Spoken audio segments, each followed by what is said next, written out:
Yes, we are live and direct. Once again, I'm on Oruaka.ng. Yes, yes. The guy on arụ ọrụ fụrụ ya. Onye ji ọrụ aka wee na-enye nri ya, ọ ga-eji ọrụ aka nye Naijiria nri. Na Tinubu na-efili na youth enweghị ihe a na-eme, mana onye a na-egosi na youth can do it. Oruaka.ng. Ndị ọcha na-arụ wọta kọlektọ, mana o ji aka ya na-eme gị na-etinye n'ọda ka ọ gaa ọfụma. Unu fụrụ ya ọrụ aka ya.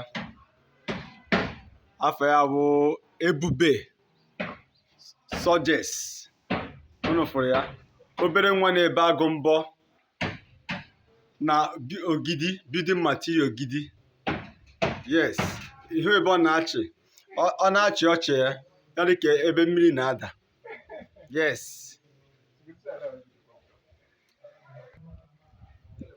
Yes, so today was Sunday, 14th of July, 2024.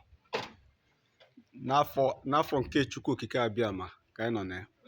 Nwoke chi na ọchị na-etughi afọ ị na-achị ka ị na-achị eze lele isi ya. Lelee ekwefere ebe ọ na-achị. Nwoke ka nwaanyị mma. Lee ya.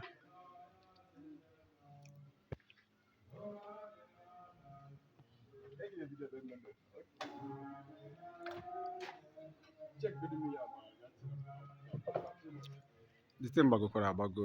Ọ gbagotere agbago. Ọ dị oke sha.